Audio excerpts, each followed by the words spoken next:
Chapter 7 शुरू करने जा रहे हैं। थोड़ा मुश्किल चैप्टर हो, ध्यान से सुनना, ठीक है? बिल्कुल स्पीड स्लो रहेगी। Chapter 7 that is completion and review. Generally जो इसका नाम है उससे चैप्टर की कोई रिफ्लेक्शन नहीं आ रही है, बट डायरेक्टली हम इसलिए पढ़ेंगे कि चैप्टर में हम कवर क्या क्या चीजें करने वाले हैं। सबसे पहला ऐसे 5 सिस्टम करेंगे इसमें, that is subsequent event. Subsequent event होता क्या है? ऐसा कोई इवेंट जो ओकर हुए हो बैलेंस शीट डेट के बाद, रिपोर्ट के पहले, बट ऑडिटर को पता कब चला हो? After giving the audit report, called as subsequent event. उसके बाद इसमें हम पढ़ेंगे ऐसे 570। ऐसे 570 क्या कहता है कि गोइंग कंसर्न, मतलब जो एफएस बनी होगी वो गोइंग कंसर्न बेसिस पे बनी होगी, और वहीं पे ऑडिटर को चेक करना है कि जो अजम्पशंस उन्होंने लगाई हैं वो ट्रू एंड करेक्ट है या नहीं है। कहीं मैनेजमेंट ऐसा तो नहीं कि लिक्विडेट होने वाला है और एफएस उन्होंने गोइंग कंसर्न में बना रखी है, तो ये चीज वेरीफाई कौन करेगा कि सही है या नहीं है? ऑडिटर वेरीफाई करेगा। Third, written representation. अगर मैनेजमेंट कुछ एग्जर्ट करती है तो उसको लिखवा के ले लो। ओके, ये कौन बोलता है? S A 580, that is return representation. Communication में TCWG and communication of deficiency with TCWG, ये दोनों ऐसे 260 265 दोनों एक ही चीज में डील करते हैं, वो कम्युनिकेशन, बट दोनों का स्कोप अलग अलग है। तो स्कोप अलग कैसे है? 60 डील करता है जनरल कम्युनिकेशन के लिए, जो बातचीत, स्टेटस ऑफ वर्क हो गया, जो हमने पढ़ के आए चैप्टर 2 में पढ़ के आए, जो भी रिपोर्टिंग ऑब्जेक्टिव वाले में, status of work, audit report, वो कम्युनिकेशन के लिए। 265 डील करता है अगर स्पेसिफिकली इंटरनल कंट्रोल में कुछ उसको डिफेक्टिव लगती है, डेफिशिएंट लगता है, तो उसके बारे में कम्युनिकेट करना है। तो ये कौन सा ऐसे बताता है? अपना ऐसे 265। And then last 450। 450 दो चीजों में डील करता है, एक है मिस स्टेटमेंट आइडेंटिफाइड और एक है अनकरेक्टेड मिस स्टेटमेंट। दोनों में फर्क समझिए क्या होता है। मिस स्टेटमेंट आइडेंटिफाइड क्या होता है कि जो मिस स्टेटमेंट आइडेंटिफाई हुई है कि ये चीज गलत है, ये चीज इस तरह से डेफिशिएंट है। और second, uncorrected miss statement. Uncorrected miss statement क्या होता है? कोई ऑडिटर ने चीज करेक्ट करने के लिए बोली, बट मैनेजमेंट उसको इग्नोर कर रही है, उसको करेक्ट कर ही नहीं रही है। तो जो मिस स्टेटमेंट आइडेंटिफाइड हुई थी वो करेक्ट होगी या अनकरेक्टेड रही? अनकरेक्टेड। तो ऑडिटर उसका अफेक्ट चेक करेगा कि उस अनकरेक्टेड मिस स्टेटमेंट का अफेक्ट क्या है। तो ये डील करता है ऐसे 450। तो सबसे पहला ऐसे शुरू करने जा रहे हैं, दैट इज ऐसे 560 सब्सिक्वेंट इवेंट। सुनना ध्यान से, जैसा कि मैंने आपको बताया, ये दो चीजों में डील हुआ है। पहला चीज क्या है इसमें? ऐसे इवेंट्स जो ऑकर कब हुए हैं, date of financial statement and date of audit report के बीच में। ये इसका पहला पार्ट है। पहला पार्ट क्या है? ऐसे इवेंट जो बैलेंस शीट डेट और रिपोर्ट के बीच में हुए हैं and become known to the auditor after the date of auditor's report. और ऑडिटर को पता कब चला है? रिपोर्ट इशू होने के बाद। अब दो तरह के हमारे एविडेंसेस आते हैं, ऐसे कंडीशंस आती हैं। पहला, that is adjusting events. Second, non adjusting event. मतलब ऐसे कोई इवेंट बैलेंस शीट डेट के बाद राइज हुए हो जो उसका कंडीशन बताते हो कि बैलेंस शीट डेट पे भी कुछ ना कुछ एविडेंस एग्जिस्ट करता था। मतलब बैलेंस शीट डेट के बाद ऐसा कोई इवेंट हुआ हो जिसकी कुछ ना कुछ बात, कुछ ना कुछ कंडीशन बैलेंस शीट डेट पे एग्जिस्ट करती थी, called as non adjusting, sorry, adjusting event. But ऐसे कोई इवेंट है जो बैलेंस शीट डेट पर उनकी कोई भी कंडीशन, कोई भी एविडेंस, कोई भी बात एग्जिस्ट ही नहीं करती थी, तो उसको हम बोलेंगे नॉन एडजस्टिंग इवेंट। सर एक एग्जांपल दे दो इसका, एक क्यों, दो एग्जांपल लेते हैं हम। पहला, declaration of insurance of major debtor. फरवरी में हमने देव को सेल की थी 5 लाख रुपीज की। क्रेडिट सेल कब बनी? फरवरी में। डेटर कब बना? फरवरी में। ये इंस्टॉलमेंट कब हुआ? मई में जाके। मतलब इंश्योरेंस ऑफ मेजर डेटर हुआ कब? डेट ऑफ बैलेंस शीट के बाद। बट उसी को वो सेल हुई कब थी? डेट एंड होने से पहले। तो इसलिए कौन सा इवेंट हुआ? Adjusting event. इसलिए उस 5 लाख रुपए का प्रोविजन मुझे 31/3 के बैलेंस शीट में दिखाना पड़ेगा, इसको बोलते हैं adjusting event. Second, legal claim outside the court. कोई हमारा ईयर एंड से पहले कोई लीगल क्लेम या कोर्ट में केस चल रहा था और हमने आउट ऑफ कोर्ट सेटलमेंट कर लिया। अब ये बताओ, लेट्स से मार्च में हमारा कोई केस चल रहा था, उसको मई में आके हमने आउट ऑफ कोर्ट सेटलमेंट किया है, और आपको पता है अगर कोई लिटिगेशन का क्लेम आता है तो उसके लिए हम कौन सी लायबिलिटी रिकॉर्ड करते हैं? Contingent liability. क्योंकि ईयर एंड पे हमें कंटिजेंट लायबिलिटी रिकॉर्ड करने की नीड पड़ेगी या नहीं पड़ेगी? डेफिनेटली पड़ेगी। मई में जितना भी क्लेम आउट ऑफ कोर्ट हमने पुराने वाले केस के लिए सेटल डाउन किया है, उतना ही अमाउंट की हमें 31 दिन को क्या बनानी पड़ेगी? Contingent liability. ये दूसरा एग्जांपल है किसका? एडजस्टिंग इवेंट का। आया समझ में? आपको ना जड़ मजबूत करनी है अपनी, कोई भी इससे दो के अलावा भी बहुत सारे इवेंट हो सकते हैं, बट आपको ये देखना है कि कोई ना कोई लिंकेज उसकी ईयर एंड से पहले होनी चाहिए, कोई ना हो, चाहे छोटी से छोटी क्यों ना हो। समझे? नॉन एडजस्टिंग में जैसे जून में जाके मैंने आईपीओ निकाला, एफपीओ निकाला है, फर्दर पब्लिक ऑफर, और नई शेयर कैपिटल इशू करी है, क्या पुराने ईयर में कोई रिफ्लेक्शन था उसका? नहीं, कोई भी नहीं, तो वो क्या हुआ? नॉन एडजस्टिंग इवेंट, को एडजस्टमेंट की रिक्वायरमेंट नहीं है। सेकंड, मर्जर हो गया कंपनी का, तो हमें क्या पता था मार्च में कि मर्जर होने वाला है? अगर पहले बात हो, प्रोसेस पहले शुरू हो चुकी हो तो बात अलग है, ठीक है, बट ना प्रोसेस शुरू हुई ना कुछ और हुआ, मर्जर बाद में ही हो रहा है, तो सिद्धार्थ उसको क्या बोलेंगे? Non adjusting event. फिर destruction of inventory loss due to fire. अब फायर लग गई या अर्थक्वेक आ गया, फिर अदर नेचुरल कैलेमिटी आ गई जिससे हमारे गुड्स का नुकसान हो गया, तो all are non adjusting event. क्यों? क्योंकि इसकी कोई भी कंडीशन एग्जिस्ट नहीं करती है। बट एक चीज आप लोग बताना, कृतिका आप बताना मुझे, अब जो फायर ओकर हुई थी वो जनवरी में हुई थी, उसके जो फायर इंश्योरेंस आया वो अप्रैल में जाके आया। ओके, बताइए एडजस्टिंग है नॉन एडजस्टिंग है? Why adjusting? क्योंकि इवेंट पहले हो चुका है, उसका बस कुछ पार्ट बाकी था जो बाद में हुआ है, तो इसलिए वो कौन सा बोलेंगे हम? Adjusting event. अब स्कोप वगैरह खुद कर लेना, ये खुद हो जाएगा। उसके बाद ऑब्जेक्टिव ऑफ ऑडिटर।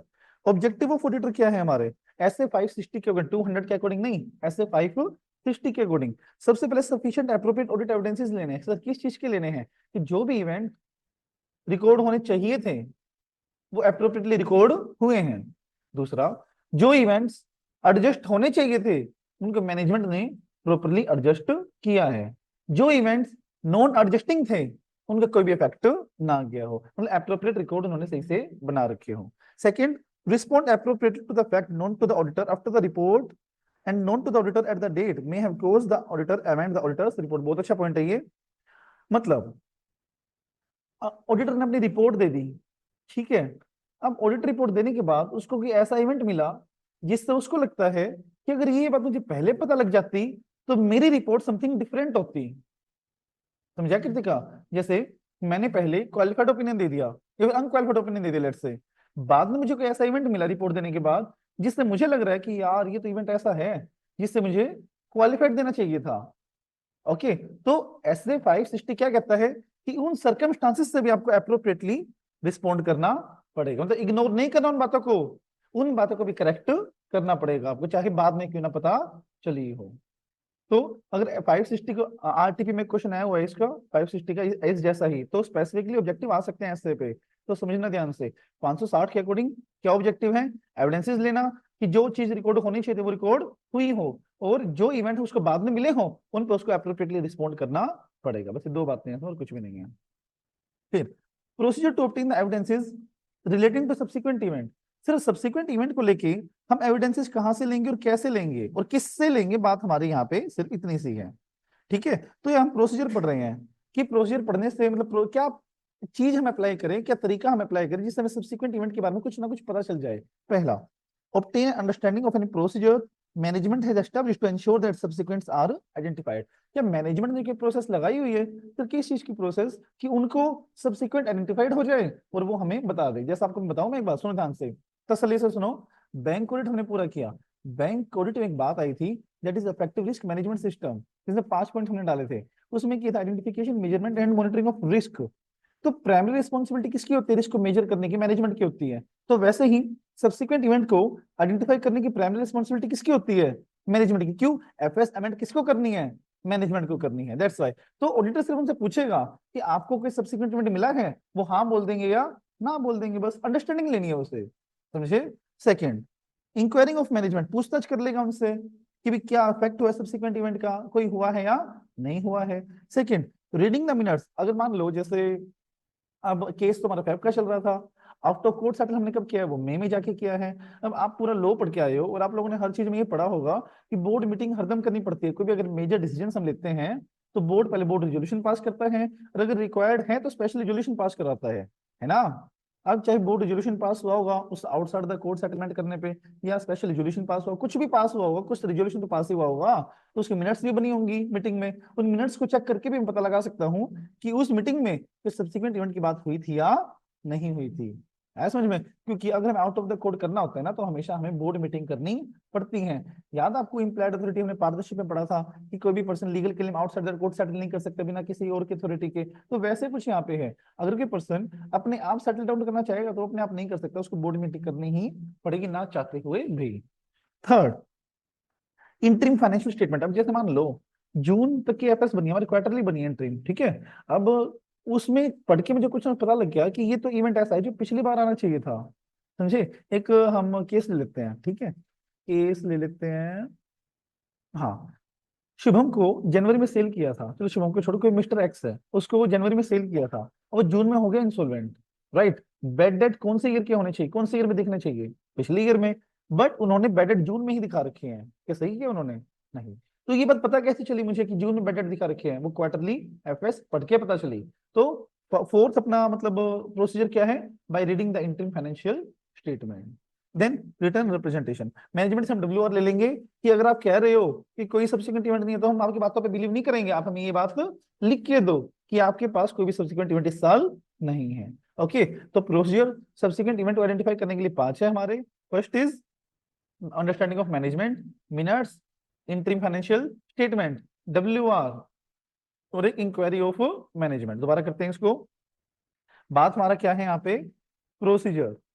प्रोसीजर वो भी किस चीज का बताइए? एविडेंसेस लेने का सब्सिक्वेंट इवेंट के लिए। पहला कौन सा? इंक्वायरी। सेकंड कौन सा? अंडरस्टैंडिंग। थर्ड कौन सा? Financial statement. फोर्थ कौन सा? मिनट्स। एंड फाइव कौन सा? WR। ओके, दोबारा बोलते हैं, पहला कौन सा? जोर से बोलो। Second, third, fourth, minute. Five, five, fourth, third, second, first. दोबारा से करते हैं। फर्स्ट क्या है? इंक्वायरी। सेकंड क्या है? क्या सुनाई नहीं दिया?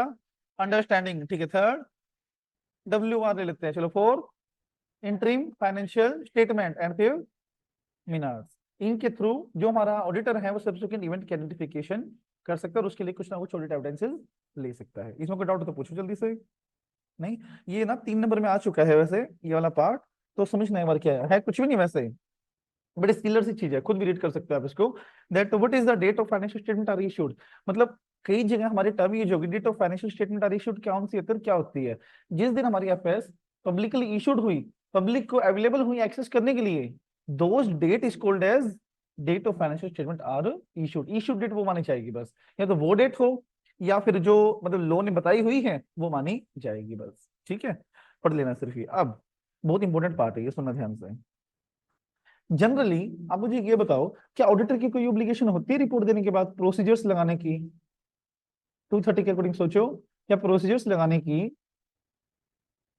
होती है कोई रिस्पॉन्सिबिलिटी रिपोर्ट देने के बाद? डेफिनेटली नहीं होती। There is no obligation to perform any of the procedure after the date of auditor's report. However, बर होती है उसको बाद में कोई ऐसा एविडेंस मिल जाए जिससे उसको लगे कि उसको अपनी पुरानी रिपोर्ट अमेंड करनी पड़ती, तो उसमें उसकी क्या रिस्पॉन्सिबिलिटी वो हम यहाँ पे भी पढ़ने वाले हैं। देखो, after the report, if the auditor has known at the date of report may have caused the auditor to amend the audit report, then the auditor shall। यहां से पढ़ो क्या होता है। अगर ऑडिटर को ऐसा कोई इवेंट मिल जाता है कि वो अगर उसको पहले मिलता है तो उसको अमेंड करनी पड़ती है रिपोर्ट, तो उसमें उसकी क्या रिस्पॉन्सिबिलिटी बनती है? क्वेश्चन लिखा हुआ आप लोगों ने इसमें? बताओ जल्दी से। अरे आप नहीं लिखा हुआ तो लिखो फिर जल्दी से, हाँ ना बोलो ना जल्दी से, क्यों टाइम खराब कर रहे हो? लिखो जल्दी से। Responsibility of auditor when events identified that will cause the auditor to amend the report, to amend the report। बस इसमें क्या रिस्पॉन्सिबिलिटी बनती है? जल्दी लिखो। What will be the auditor's responsibility? आगे चले। फर्स्ट इज जनरली कोई ऑब्लिगेशन नहीं है, पर है क्या करेगा वो? देखो, discuss the matter with management, उस मैटर को मैनेजमेंट के साथ डिस्कस करेगा। Determine whether the FS need amendment, क्या सिर्फ डिस्क्लोजर की रिक्वायरमेंट है या अमेंड करनी पड़ेंगी। इसका मतलब क्या वो इवेंट एडजस्टिंग है या नॉन एडजस्टिंग है, वो नीड से तो पता चलेगा ना। अगर एडजस्टिंग है तो अमेंड करनी पड़ेगी मुझे, एडजस्टिंग नहीं है तो अमेंड नहीं करनी पड़ेगी। तो वो देखेगा वो चीज भी और इंक्वायरी करेगा। अगर वो मैटर एडजस्टिंग है तो मैनेजमेंट ने उसको किस तरह से एड्रेस किया है, तो ये चीज चेक करनी है। ठीक है Sneha, there are three things, three responsibility. पहला, वो मैटर डिस्कस करना है, फिर उनसे पूछना है कि वो एडजस्टिंग है या नॉन एडजस्टिंग है और उसमें अमेंडमेंट की नीड है या नहीं है। और थर्ड क्या, इंक्वायरी करना है कि उस मैटर को किस तरह से एडजस्ट करने वाले हैं, या एडजस्ट हुआ है या नहीं हुआ है। अब ये मैं आपको ओवरऑल समझा रहा हूँ, समझना ध्यान से। अगर मैनेजमेंट ने अमेंड कर दी अपनी एफएस तो ऑडिटर क्या करेगा, उस अमेंडमेंट पे एडिशनल ऑडिट प्रोसीजर लगा देगा और एक नई रिपोर्ट इशू कर देगा, पुराने वाले ही ऑडिटर रिपोर्ट अमेंड कर देगा। सुनना ध्यान से, ऑडिट प्रोसीजर्स लगा देगा और एक्सटेंड कर देगा उन प्रोसीजर को, एक नई रिपोर्ट इशू कर देगा। बस आपको आपको ना इसका कंसेप्ट ध्यान में रखना है। कंसेप्ट क्या है, अगर अमेंडमेंट की नीड थी और अमेंड कर दिया तो ऑडिटर क्या करेगा, अपनी रिपोर्ट भी अमेंड कर देगा after applying the additional audit procedures बस। okay, then second is when law regulation does not prohibit management from incorporating the management। जब लॉ रेगुलेशन प्रोहिबिट नहीं करते हैं मैनेजमेंट को, मतलब लॉ रेगुलेशन अलाउड कर रहे हैं कि हाँ भाई आप अमेंड कर सकते हो, तो वो अपनी एफएस को अमेंड कर देंगे और अपनी ऑडिट रिपोर्ट एक नई इशू वो कर देगा with the additional audit procedure, और साथ में उसके अंदर ईओएम और ओएम पैराग्राफ डाल देगा। समझे बात को, दोबारा समझाऊं। अगर मान लो हमारी जो एफएस थी वो अमेंड होने की रिक्वायरमेंट थी, मैनेजमेंट ने वो अमेंड कर दी, और जो लो रेगुलेशन था ना उसने प्रोहिबिट नहीं किया था कि आप अमेंड नहीं कर सकते, वो भी कहता था कि आप अमेंड कर सकते हो, किसी ने अभी कोई डिसीजन नहीं लिया है। तो उस टाइम पे ऑडिटर क्या करेगा, उस टाइम पे ऑडिटर अपने एक नई ऑडिट रिपोर्ट दे देगा और उसके अंदर ईओएम या फिर ओएम पैराग्राफ डाल देगा। सिर्फ ये बात है, समझे स्नेहा? ये दोबारा बताऊं, देखो सिंपल सी बात है। कई बार क्या होता है, लो रेगुलेशन ना प्रोहिबिट करते हैं कि आप अमेंडमेंट नहीं कर सकते, क्योंकि जिसने डिसीजन लेना था वो डिसीजन ले चुके हैं, तो जो भी आपको एडजस्टमेंट करने है वो अगले साल करना है, ऐसा लो रेगुलेशन बोल सकता है। ऐसा किया है तो रिक्वायरमेंट नहीं है अमेंड करने की, बट लो रेगुलेशन खुद ही कह रहा है कि आप इसको अमेंड करो, तो ऑडिटर क्या करेगा फिर उसमें, अपनी रिपोर्ट भी अमेंड कर देगा और अपनी रिपोर्ट में उन चीजों के लिए ईओएम या ओएम पैराग्राफ डालेगा। ओएम ईओएम क्या होता है, एम्फेसिस ऑफ मैटर पैराग्राफ और अदर मैटर पैराग्राफ, जो कि उस अमेंडमेंट को फोकस करने के लिए बनाया जाता है कि लोगों को सबसे पहले ध्यान में क्या चीज आए, वो अमेंडमेंट जिसकी वजह से सबकी बार एफएस अमेंड हुई है। अब अगर मान लो जो लो रेगुलेशन है वो रिक्वायर नहीं करते कि आप अमेंड करो, तो ऑडिटर को नई रिपोर्ट देने की रिक्वायरमेंट बिल्कुल भी नहीं है। बट वट इफ कि मैनेजमेंट ने ही मना कर दिया कि हम तो अमेंड करेंगे नहीं, जो आप लोग को करना हो कर लो, उसके पास एक हथियार है, that is 705, that is qualified opinion. अगर एफएस अमेंड करने की रिक्वायरमेंट थी बट मैनेजमेंट ने उनको अमेंड नहीं किया, तो होगा क्या, 705 के अकॉर्डिंग वो अपना ओपिनियन मॉडिफाई कर देगा, अगर अभी तक रिपोर्ट प्रोवाइड नहीं करी है तो। अगर ऑडिट रिपोर्ट प्रोवाइड कर दी है तो मैनेजमेंट को नोटिफाई कर देगा कि आप इसको थर्ड पार्टी को इशू नहीं करना, बट थर्ड पार्टी को भी इशू कर दी है तो अप्रोप्रिएट एक्शन लेके प्रोटेक्ट करेगा कि कोई भी उसकी रिपोर्ट पर रिलाई ना करे। तो मैंने बताया कि आपको अभी मैंने आपको भी ये बताया, अगर मान लीजिए हमारी एफएस थी, एफएस को अमेंडमेंट की रिक्वायरमेंट थी बट मैनेजमेंट ने उनको अमेंड नहीं किया, ओके, तो ऑडिटर क्या क्या कर सकते हैं, इसमें तीन केस आएंगे। अगर रिपोर्ट अभी इशू नहीं हुई है तो वो ओपिनियन अपना क्या दे देगा, मॉडिफाइड ओपिनियन दे देगा।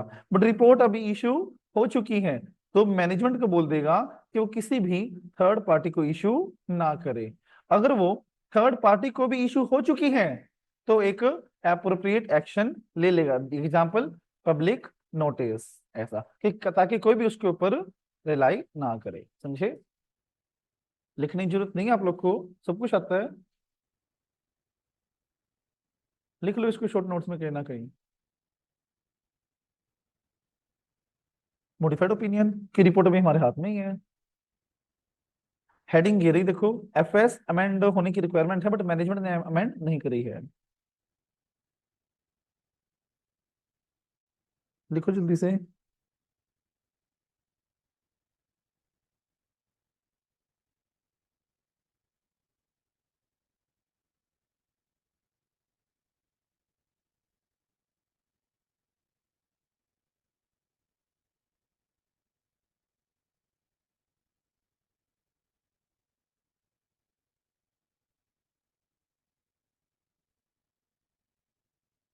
आप लोगों में से किसी को डाउट?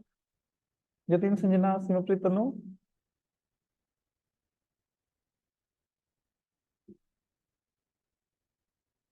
चलो आगे देखो, कर लो चेंज। अब पॉइंट यहाँ पे क्या है, fact which become known to the auditor after the FS have been issued, same चीज है इसमें, कोई अलग नहीं है, as it is copy paste है। ऐसे 560 हमारा पूरा हो चुका है। तीनों चीजें इसमें यही आएंगी कि वो डिस्कस करेगा मैनेजमेंट के साथ, देखेंगे नीड है या नहीं है, और अमेंड हुई है या नहीं हुई है। फिर वो दो चीज आ गई, अमेंड हुई है तो ठीक, अमेंड नहीं हुई है तो ठीक। हो गई तो रिपोर्ट इशू कर देगा, नहीं हुई तो देख लेगा लो रेगुलेशन ने प्रोहिबिट किया है या नहीं किया है, बस ये बात है। मतलब आपको मेगा मतलब पूरा 560 बार बिल्कुल एक इस पेज पर रिवाइज करो। देखो छोटा सा पेज है बिल्कुल ये, इसे पूरा 560 में रिवाइज करना, और सबकी बुक में होना चाहिए ये, नोटबुक में कोई भी पेज ले लो, प्रिंटर के पेज चाहिए तो वहां से ले लो, ठीक है। पूरे स्नेहा उस ब्लू एनवलप में है, ठीक है। देखो कैसे लिखोगे, ऐसे 560 का पूरा ये बर्ड आई व्यू है बिल्कुल। बैठो, चाहिए हो तो दे दो किसी को, बैठ जाओ, ले लेगा जिसको चाहिए होगा। देखो 560 हम पढ़ने वाले हैं। 560 में सबसे पहला हमने पढ़ा था ऑब्जेक्टिव, किसके क्या ऑब्जेक्टिव थे? उसके दो ऑब्जेक्टिव थे, सफिशिएंट एप्रोप्रिएट ऑडिट एविडेंसेस लेना और एप्रोप्रिएटली रिस्पोंड करना। उसके बाद हमारा आया था प्रोसीजर, कि क्या प्रोसीजर है। 5 प्रोसीजर्स आए थे। पहला प्रोसीजर क्या था उसका?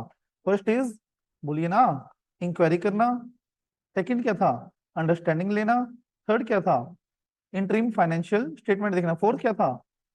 मिनट्स देखना। एंड 5 WR लेना। फिर हमारा पॉइंट ये था कि अगर ऑडिटर को ऐसे कोई चीजें मिलती हैं जिससे ऑडिट रिपोर्ट को अमेंड करने की रिक्वायरमेंट पड़ सकती है, तो उसमें क्या करेगा? वो 3 चीजें करेगा। पहली कि डिस्कस करेगा मैनेजमेंट के साथ। सेकंड क्या करेगा? नीड है या नहीं है अमेंडमेंट की, और एक्चुअल में किस तरह से उन्होंने अमेंड करी है या नहीं करी है। अब इसमें अमेंड की रिक्वायरमेंट है तो दो बात आ जाती है यहाँ पे, ठीक है। अमेंड कर दी, अमेंड नहीं करी।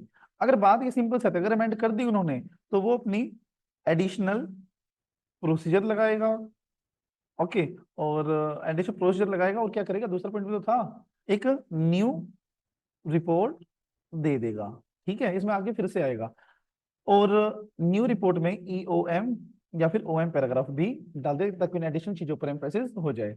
अमेंड नहीं करी तो दो चीज आती है इसमें भी। क्या दो चीज आती है? लो रेगुलेशन ने प्रोहिबिट किया हुआ है,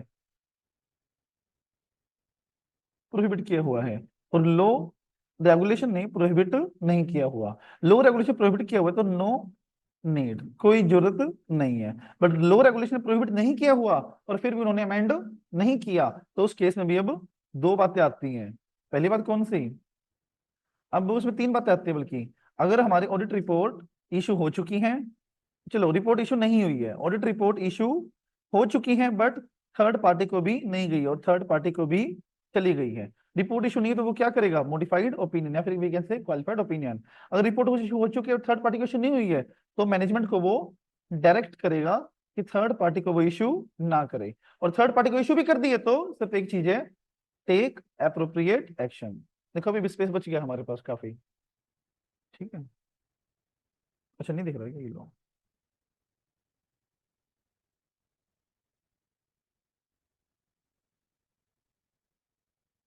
तो नेटवर्क हो जाता है। हाँ तो रहा पूरा, ऑडिट रिपोर्ट इशू नहीं हुई है पहले वाले में तो modified opinion, audit report issue हो चुकी है थर्ड पार्टी को नहीं गई, तो फिर अपना डायरेक्ट करेगा कि थर्ड पार्टी को इशू ना करे, और थर्ड पार्टी को चली गई है तो टेक एप्रोप्रिएट एक्शन।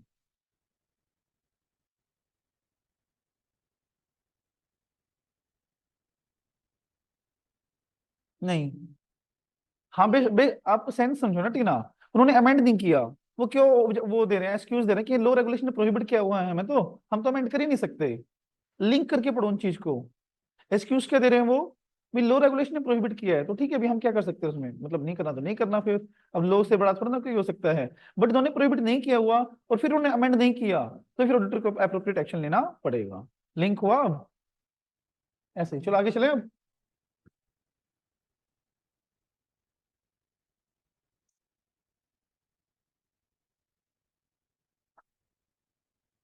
उसके बाद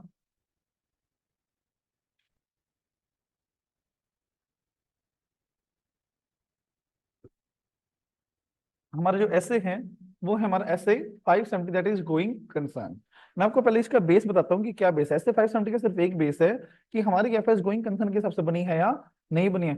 सिर्फ बनी है नहीं, वो जो एजम्पशन लगाई है वो करेक्ट है, करेक्ट नहीं है। कहीं ऐसा तो नहीं है कि गोइंग कंसर्न पे नहीं बननी चाहिए थी बट उन्होंने गोइंग कंसर्न पे बना दिया, ऐसा बिल्कुल भी नहीं होना चाहिए।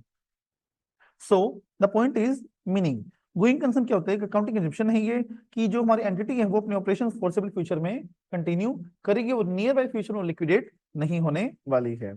ओके। अब अगर जो हमारे एंटरप्राइजेस है अगर गोइंग कंसर्न नहीं है तो उसको अपनी एफएस लिक्विडेशन बेसिस पे बनानी पड़ेगी। 570 के अकॉर्डिंग स्कोप क्या है ऑडिटर का? स्कोप यही है कि उसकी रिस्पॉन्सिबिलिटी बनती है कि वो इंप्लीकेशंस देखे गोइंग कंसर्न, गोइंग कंसर्न सही है, गोइंग कंसर्न सही नहीं है। The responsibility for the management for assessment of entity's ability to continue the going concern. Primary responsibility, primary responsibility किसकी बनती है गोइंग कंसर्न को एसेस करने की? मैनेजमेंट की बनती है कि हम लोग गोइंग कंसर्न चलेंगे या नहीं चलेंगे। ओके। अब जब मैनेजमेंट को गोइंग कंसर्न आइडेंटिफाई करना हो तो वो किन किन फैक्टर्स को ध्यान में रखेगी? मतलब अगर कोई इवेंट ऐसा आइडेंटिफाइड हुआ है जो एंटिटी की गोइंग कंसर्न को अफेक्ट कर रहा है तो मैनेजमेंट क्या क्या फैक्टर्स चेक करके ये कंक्लूड करेगी कि हम लोग अपनी एफएस को गोइंग कंसर्न में बनाएंगे या नहीं बनाएंगे। First, degree of uncertainty associated with outcome और इवेंट और कंडीशन। इसका मतलब ये है कोई इवेंट आइडेंटिफाइड हो गया, ये फैक्टर देख के वो पता लगाएगी कि वो गोइंग कंसर्न पर अफेक्ट डाल रहा है या नहीं डाल रहा है। पहला, डिग्री ऑफ अनसर्टेनिटी, अगर उसके होने की चांसेस ज्यादा है और उसके होने से हमारी एंटिटी बंद हो सकती है तो डेफिनेटली वो गोइंग कंसर्न पर इफेक्ट पड़ा और उसको अपनी एफएस लिक्विडेशन बेसिस पे बनानी पड़ेगी। Second, size and complexity of the entity, entity कितना कॉम्प्लेक्स है। ओके, कॉम्प्लेक्स मींस वो इन्वायरमेंट से, लो रेगुलेशन से कितना सेंसिटिव है, कितना अफेक्ट होता है। जितना ज्यादा वो अफेक्ट होगा उतना ज्यादा उसकी चांसेस है बंद होने की। एंड अदर जजमेंट, सबसे कोई और इन्फॉर्मेशन अवेलेबल जिससे लग रहा है कि वह एंटिटी बंद हो सकती है। तो जो हमारी एंटिटी है एंटरप्राइज है वो तीन चीजों को देख के पता लगाएगी कि हमारी एफएस गोइंग कंसर्न पे बननी चाहिए या नहीं बननी चाहिए। First is degree of uncertainty, कि उस मैटर में जो आइडेंटिफाइड हुआ है उसमें अनसर्टेनिटी कितनी है, होने की चांसेस कितना ज्यादा है। एंटिटी का कॉम्प्लेक्स नेचर कैसा है। And third is other information. इन तीन चीजों को देख के पता लगाए कि एफएस गोइंग कंसर्न पर बननी चाहिए या नहीं बननी चाहिए। बस। टीना, समझ आया? क्या बताया? चलो एक्सप्लेन करो एक बार पूरा 570 अभी तक आपको क्या समझ में आया? गलत लगाइए तो उसके लिए वो डिग्री ऑफ अनसर्टेनिटी चेक करेगा, कॉम्प्लेक्स नेचर चेक करेगा और अदर इंफॉर्मेशन। और ये बात बताओ, अगर एफएस गोइंग कंसर्न पे नहीं बननी है तो किस बेसिस पे बनेगी? ओके। और कृतिका, प्राइमरी रिस्पॉन्सिबिलिटी किसकी बनती है गोइंग कंसर्न अप्लाई करने की? ऑडिटर की, है ना, मैनेजमेंट की। क्यों? क्योंकि एफएस कौन बनाता है? वही बनाता है, इसलिए गोइंग कंसर्न असेस करने की प्राइमरी रिस्पॉन्सिबिलिटी किसकी बनेगी? मैनेजमेंट की बनेगी। आगे देखो, और ऑडिटर की क्या रिस्पॉन्सिबिलिटी बन सकती है बताओगे? वेरी गुड, अप्रोप्रिएट है या नहीं है, और कहीं उसके अंदर के मटेरियल अनसर्टेनिटी है या नहीं है उस इवेंट के अंदर। अब ऑडिटर की क्या रिस्पॉन्सिबिलिटी है कि वो सफिशिएंट एविडेंसेस ले कि मैनेजमेंट की जो अजम्पशन लगाई गई है वो अप्रोप्रिएट है या अप्रोप्रिएट नहीं है। सेकंड, क्या कोई मटेरियल अनसर्टेनिटी एग्जिस्ट करती है या नहीं करती है। बट एक बात बताओ मुझे देव, कोई मटेरियल अनसर्टेनिटी एग्जिस्ट नहीं करती है तो क्या ये गारंटी है कि गोइंग कंसर्न वो चलेगी? क्यों? इवेंट तो है ही नहीं कोई, फिर भी कोई गारंटी नहीं। कोई नेचुरल क्लेमिटी हो सकती है, जैसे मान लो, एक छोड़ो बुक को, एक हम रियल केस ले लेते हैं।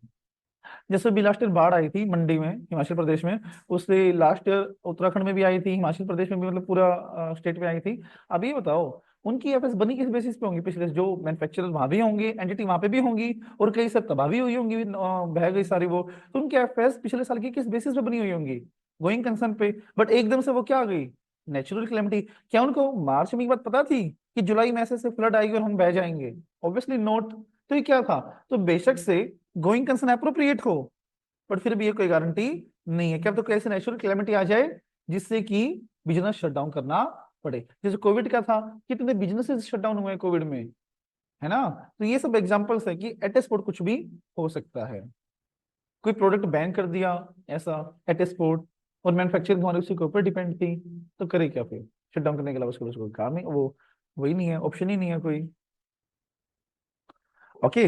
तो मेटेरियल अनसर्टेनिटी होता है क्या, मैं बाद में बताऊंगा आपको, आएगा अपना यहाँ पे। बट अभी ये पढ़ो कि मतलब मेटेरियल अनसर्टेनिटी आप ये बताओ जो इवेंट आइडेंटिफाइड हुआ है ना उसके होने के चांसेस कितने ज्यादा है, यहाँ पे ये कह सकते हो। ओके। तो ऑडिटर की तीन रिस्पॉन्सिबिलिटी बनती है उसमें। पहला, एविडेंस लेना कि अप्रोप्रिएट है, अप्रोप्रिएट नहीं है। टीना, उस इवेंट में कुछ अनसर्टेनिटी है या नहीं है, होने के चांसेस कितने ज्यादा, और वो इंपॉर्टेंट है इंपॉर्टेंट नहीं है। एंड थर्ड इज, बेशक से अनसर्टेनिटी ना हो, होने के चांसेस बिल्कुल भी ना हो, still it is not a guarantee. बस ये बात है इसमें, जो तीन चीज आपको पढ़नी है। कोई एक एंटिटी का एग्जांपल आप और एक मिनट, फोर्थ क्या, to report in accordance with SA, और 570 के हिसाब से एक रिस्पांसिबिलिटी उसकी और बनती है, जो कि गोइंग कंसर्न पर उसको देनी पड़ती है। कोई एग्जांपल बताओगे अब जो आपकी रियल लाइफ में आपने कभी देखा हो? पेटीएम बंद थोड़ी हुआ है, पार्शली शट डाउन हुआ है। हाँ बिल्कुल, आरबीआई ने कह दिया। और कोई आसपास के सोसाइटी में कुछ दिखा हो आपको कि एकदम से अच्छा बस न्यूज आई कि ये हो गया? हाँ, जो यहाँ पे जुलाना जाते हुए आती है एक। और कोई रियल लाइफ एग्जांपल आप लोग क्या सोसाइटी में कभी देखा हो आपने कि रात को मतलब सब कुछ सही सुन के सोए, सुबह उठ के देखा जो वो बंद हो गई? हाँ, कहाँ पे? गोहाना में सुना तो था वैसे, एक बार तो 5-6 साल पहले की बात हो गई। अच्छा, क्या पे?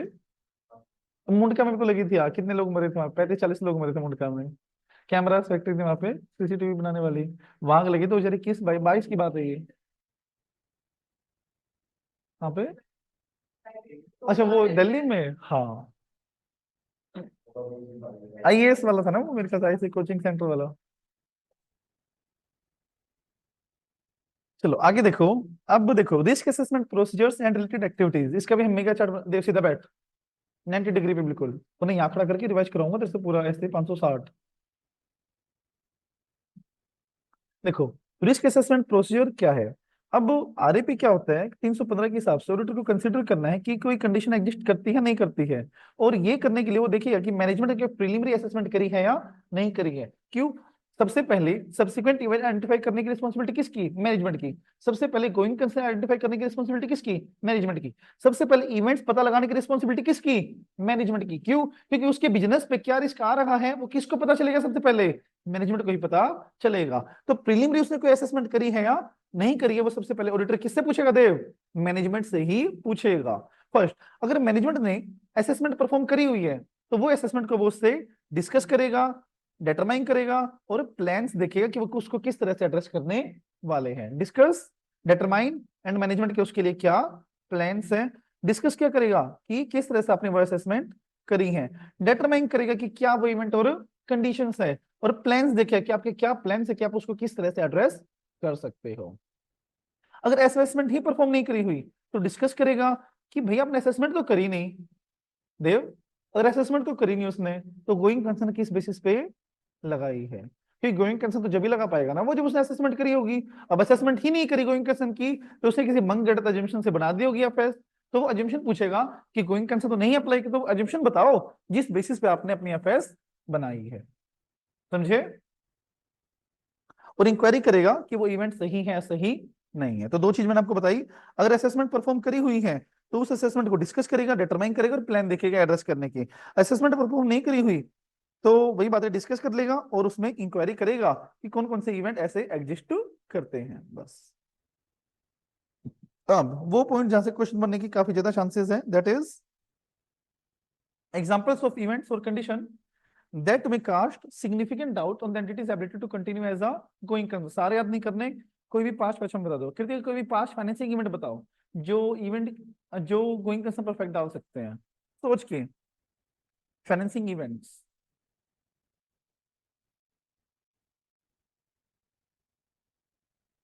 तो बंद हो जाएगी वो, पे नहीं कर पा रहे हो ये बोलो। अच्छा, और?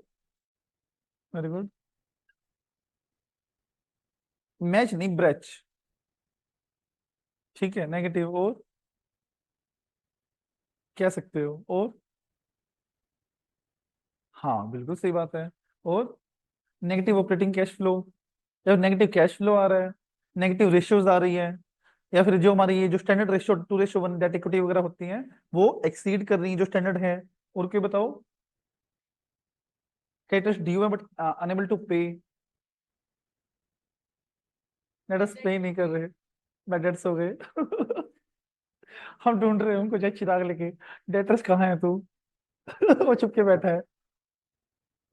सही बात है, करना पड़ता है कई बार। बिल्कुल। क्या हुआ?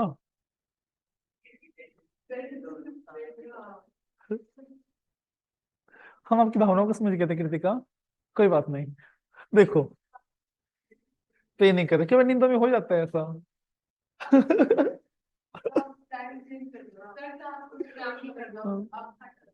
कोई बात नहीं ना, ठंड मेरे लिए भी है, आप आपके लिए नहीं है। नहीं ना, ऑडिट है, सुबह ही पढ़ना पड़ेगा। देख चुप हो जाओ बस अब। पहला, नहीं, बिल्कुल भी नहीं। No net liability. Second, fixed term borrowing approaching maturity without realistic approach, मतलब जो हमारी बोरोइंग्स है वो मैच्योरिटी आ गई, बट मेरे पास उसका कोई वे आउट नहीं कि मुझे पैसे किस तरह से पे करना है। फाइनेंशियल सपोर्ट विड्रॉ कर ली, नेगेटिव ऑपरेटिंग कैश फ्लोज हैं, एडवर्स की फाइनेंशियल रेशियोज हैं, ऑपरेटिंग लॉसेज हैं, डिविडेंड डिसकंटिन्यू कर रहे हैं हम, क्रेडिटर्स को पैसा पे नहीं कर पा रहे हैं, या टर्म्स ऑफ लोन कंप्लाई नहीं हो रही है, या फिर जो क्रेडिट उधार वाला माल है वो मुझे कैश में मिलने लग गया है, मतलब उधार देनी ही बंद कर दिया लोगों ने, या फिर inability to obtain the finance में कोई लोन ही कहीं से मिलता ही नहीं है। देन ऑपरेटिंग इवेंट्स, फाइनेंस में आएगा वो भी, फाइनेंस में आएगा वो, टीएनसी, हाँ टीएनसी में आ जाएगा वो। ऑपरेटिंग देखो क्या है, ऑपरेटिंग क्या है other than financing or operating examples. Intention to liquidate, कि मैनेजमेंट खुद ही इंटेंट करे कि मुझे अपनी एंटिटी लिक्विडेट करनी है। सेकंड, लॉस ऑफ की मैनेजमेंट विदाउट द रिप्लेसमेंट, मतलब मैनेजमेंट सारी चली गई बट रिप्लेसमेंट में कोई भी ज्यादा ले ऑफ हो रहा है, अब उनको संभालेगा कौन, इट्स बेटर कि उसको शट डाउन हो जाए। लॉस ऑफ मेजर मार्केट और की कस्टमर्स, की कस्टमर चले गए और जो मार्केट कैप्चर थी पहले उसकी वो अब चली गई। बेस्ट एग्जांपल इसका माइक्रोमैक्स एंड नोकिया। ठीक है। Then labour difficulties, shortage of important supplies and emergence of highly successful competitor, ये भी कह सकते हो आप। ओके, टेक्नोलॉजी भी कह सकते हो आप इसमें, टेक्नोलॉजी भी कह सकते हो, ये वाला भी कह सकते हो आप। मतलब लॉस ऑफ मेजर मार्केट किस वजह से हुआ था? बिल्कुल डॉट, हाँ डोकोमो हो गया, आइडिया हो गया, वीडियोकॉन हो गया, वोडाफोन हो गया, बहुत सारी सिम थी 2000। मार्केट कैप्चर कितना है उसका, ये तो 2016 में था। हाँ, डोकोमो एक टाइम पे मतलब शहनशाह था ऑटो इसमें टेलीकम्युनिकेशन में, और आज देखो, टाइम टाइम की बात है। बट उसके टाइम बस 4 साल ही चला था, वो आया 2011-12 के आसपास ही था, और 2016 में वो चला भी गया। बट स्टिल इन सबके पीछे नोकिया सबसे बेस्ट है। अगर आज भी नोकिया आ जाए ना, तो उसका मार्केट कैप्चर अब भी, उसने ब्रांड अपनी इस तरह से बना रखी है लोगों की नजरों में। हाँ नोकिया बिल्कुल, हाँ बहुत कम, इसलिए। बट अगर आज भी वो अपने आप को मतलब ले आए ना मार्केट में, तो डेफिनेटली आराम से चले, वो इतना बेस्ट है नोकिया। देन अदर इवेंट्स कौन कौन से हैं? First is non compliance with statutory requirement, हम लोग में कितनी बार पढ़ के आए हैं कि वाइंडिंग अप भी कंपनी कर सकती है, वाइंडिंग अप करवा सकता है आरओसी या ट्राइब्यूनल, तो वाइंडिंग अप वाली बात है यहाँ पे। कोई रेगुलेटरी एक्शन हमारे पेंडिंग पड़े हैं, या फिर लो रेगुलेशन हमारा चेंज हो गया है, फिर अनइंश्योर्ड और अंडर इंश्योर्ड कैटेस्ट्रोफ। कैटेस्ट्रोफ क्या होता है? Natural calamity. अनइंश्योर्ड है, इंश्योर्ड ही नहीं हो रही, सारा नुकसान हो गया तो कहाँ से इंश्योरेंस आएगा? या फिर अंडर इंश्योर्ड, इंश्योर्ड तो है बट थोड़ा सा कम है, तो इसलिए ये भी एक इवेंट्स है जो कास्ट करते हैं गोइंग कंसर्न पे, कि वो गोइंग कंसर्न चलेगी या नहीं चलेगी। ओके, चलो कौन सुनाएगा मेरे को? 5 फाइनेंसिंग, 5 ऑपरेटिंग, 5 अदर्स, सुनाओ कौन सुनाए, जल्दी बोलो बोलो। अरे गाइस, जिसने सुनाए पांचों सही उसको मिलेगा एक गोल्डेक्स का ब्लैक पेन। बताइए।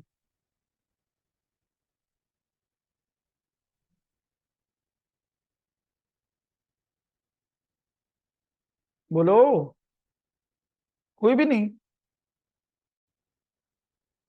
ट्राई तो करो। हाँ जी, तीनों नहीं आते किसी को भी, चलो बाद में रिवाइज करेंगे तब कर लेंगे।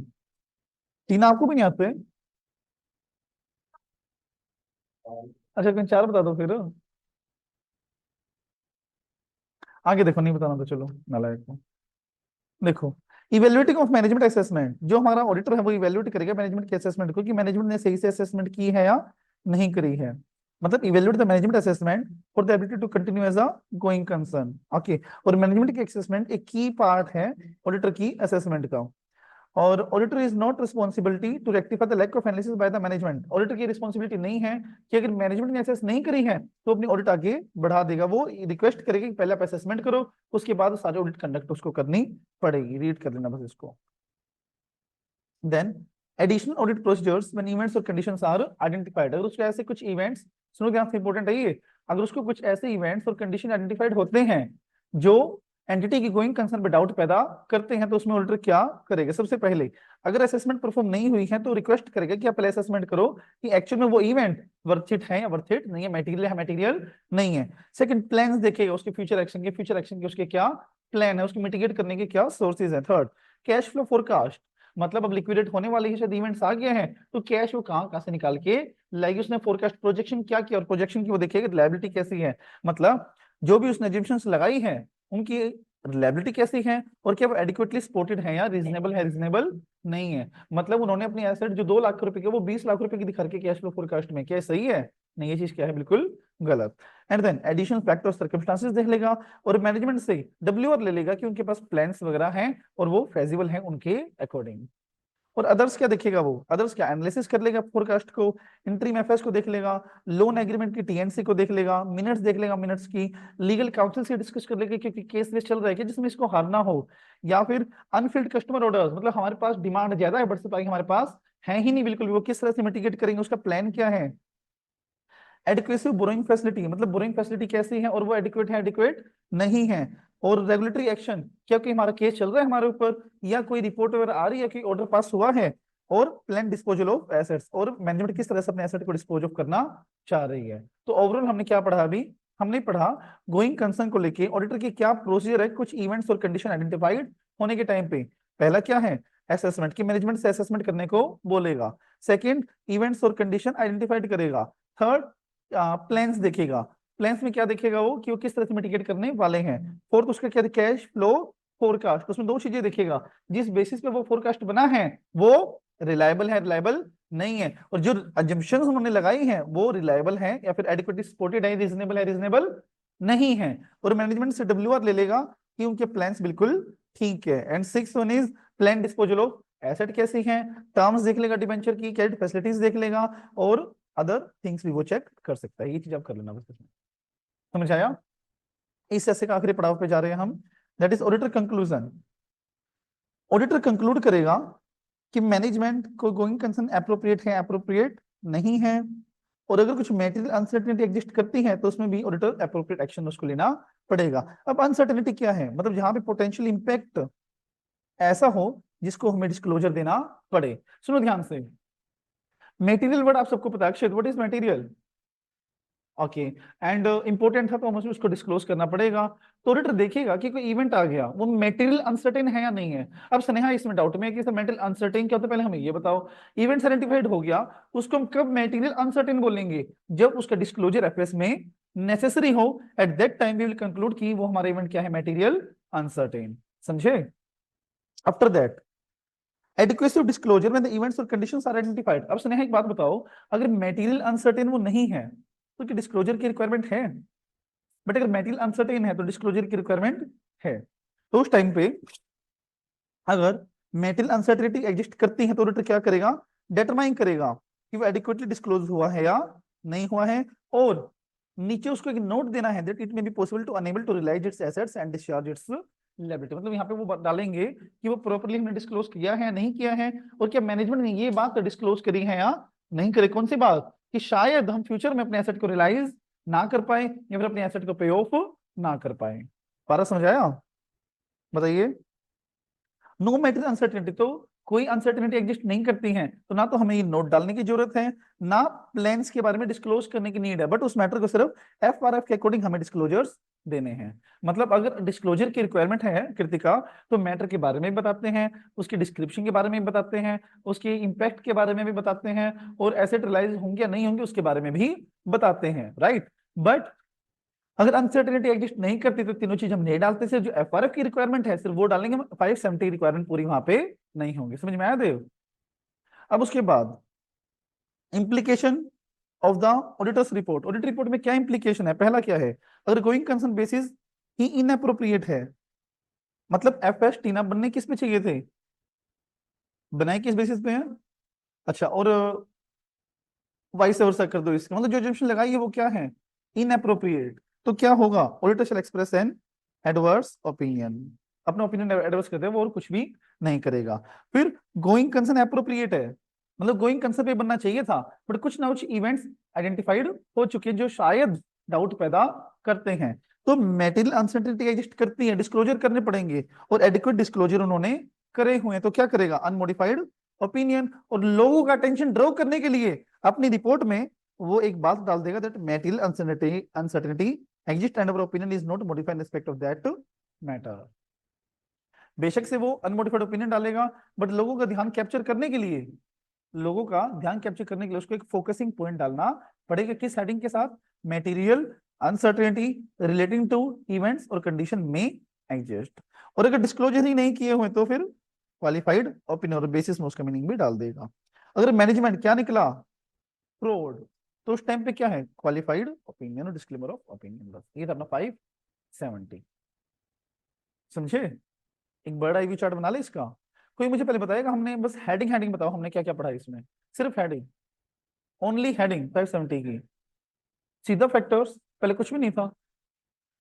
गोइंग कंसर्न की प्राइमरी असेसमेंट मैनेजमेंट की होती है, ठीक है। फिर ऑडिटर की होती है कि वो 4 ऑब्जेक्टिव थे उसके, मैनेजमेंट के क्या ऑब्जेक्टिव थे? वो 3 थे, ऑडिटर के 4 थे। उसके बाद असेसमेंट था ना, असेसमेंट करा है या नहीं करा है? करा है तो तीनों चीज डिस्कस कर लेगा, और नहीं किया तो वो बेसिस पूछेगा कि आपने एफएस किस बेसिस पे बनाई है। थर्ड हेडिंग क्या थी? अच्छा, वो 3 इवेंट आ गए थे क्या उस टाइम पे? चलो ठीक है। उसके बाद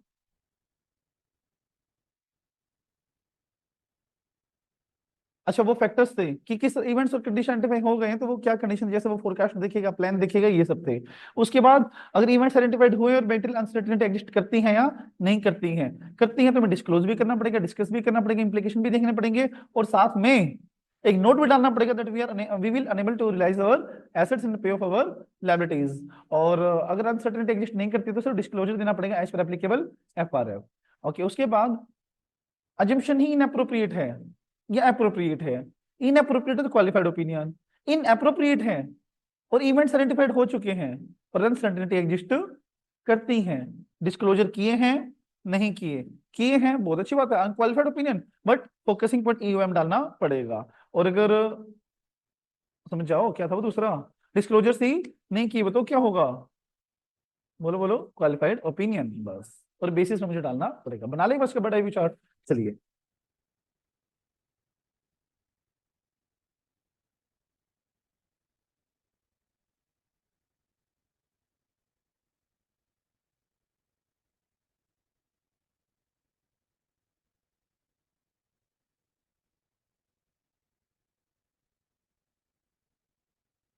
देखो ऐसे का नाम क्या है?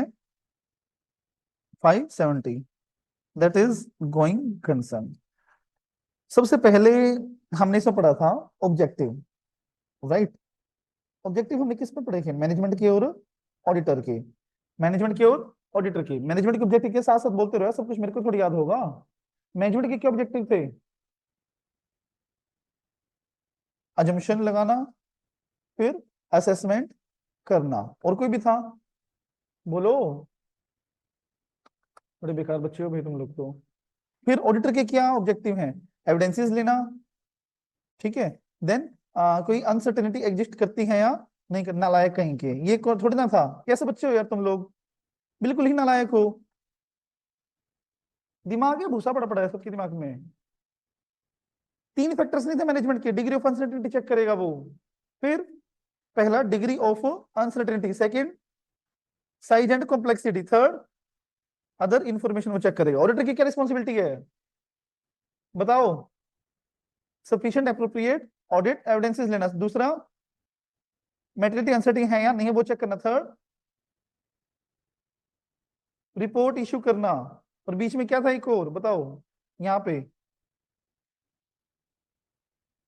एग्जैक्टली कि वो वेरी गुड गारंटी नहीं है। उसके बाद क्या था अक्षर?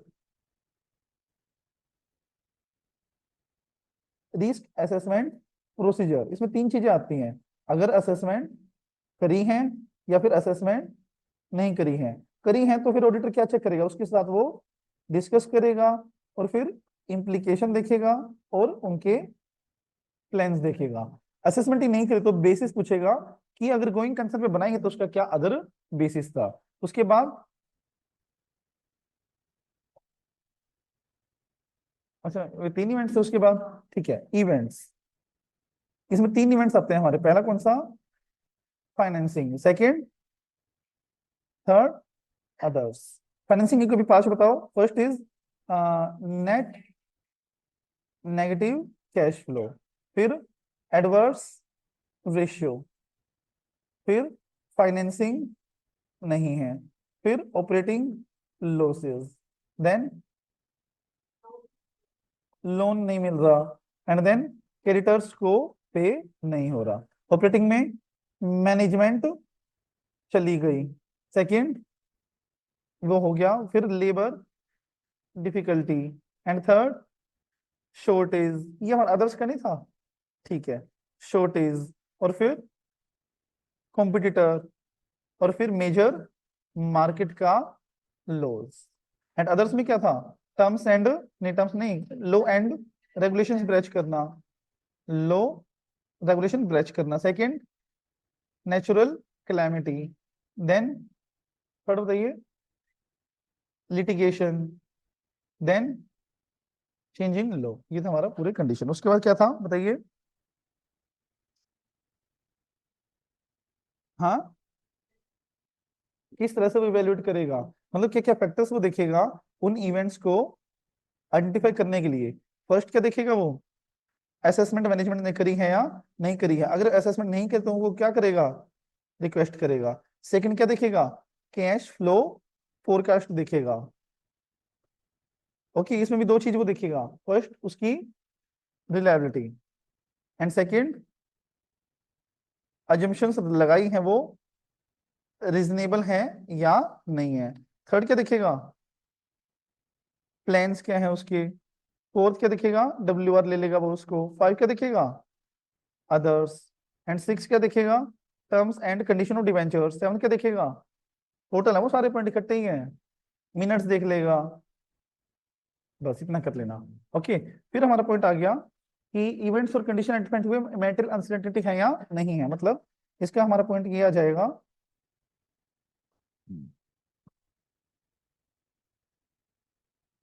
मैटेरियल अनसर्टेनिटी है या नहीं है। है तो क्या चीज डिस्कस करेगा? आ, है या नहीं है तो डिस्क्लोज करना पड़ेगा। क्या क्या चीज डिस्क्लोज करना पड़ेगा? उसका इम्पैक्ट, और फिर क्या नाम है उसका, एक चीज और थी ना, डिस्क्लोज इम्पैक्ट, और ही अनेबल टू रियलाइज। ठीक है ना। और नो में क्या मतलब? नहीं है तो सिर्फ डिस्क्लोज एज पर FRF। ये तीन चीज डिस्क्लोज 570 की रिक्वायरमेंट वहां पे नहीं आएंगी। उसके बाद हमारे पास लास्ट पॉइंट है एक, कि जो अजम्पशन उन्होंने लगाई है। अजम्पशन दो चीज है, अजम्पशन ओके है या नहीं है। तो क्या होगा? अगर ओके है तो ऑडिटर इशू करेगा। अच्छा, ओके है बट मेटेरियल अनसर्टेनिटी एग्जिस्ट करती है, तो उस टाइम पे वो अपना ओपिनियन कौन सा देगा? अनक्वालिफाइड। प्लस EOM में क्या डालेगा? एक हेडिंग, मेटेरियल अनसर्टेनिटी एग्जिस्ट। समझ आया? फिर नहीं है मतलब अजम्पशन सही नहीं लगाई हुई, तो अनसर्टेनिटी को चेक करने की जरूरत ही नहीं है फिर तो, कि गलती लगी हुई है तो क्वालिफाइड या फिर adverse. Okay, plus basis for opinion. बस ये था आपका पूरा ऐसे 570। देखो पूरा एक पेज में बन जाएगा आपके, अगर आप करोगे तो इसको कंप्लीट। स्क्रिबल बोलते हैं इसको। ये बनाया करो, हर एक ऐसे का, हर एक चैप्टर का होना चाहिए आपका, हर एक सब्जेक्ट का होना चाहिए। ठीक है ना। ये जैसे आज आपका बिल्कुल रिफ्रेश आज पढ़ा है आपने, तो जैसे ये सामने ना, इसको ऑडियो नोट तो सेव कर लेना 5 मिनट से कम कम का। ठीक है, फटाफट जैसे वो अपने साउंड रिकॉर्डिंग किया, यहाँ से शुरू किया और यहाँ तक। ठीक है, ताकि आप कहीं भी आ जा रहे हो, एक्टिवा पे जा रहे हो, फिर बस में कहीं आ रहे हो, ट्रैवल कर रहे हो, तो लीड लगाई फोन में और कान में और सुन लिया ये चीज, आपका पूरा मतलब ऐसे रिवाइज हो जाएगा ये 5 मिनट से भी कम में। ऐसा समझे, ट्रिक्स होती है। क्या क्या जंक्शन में लास्ट लिख लो।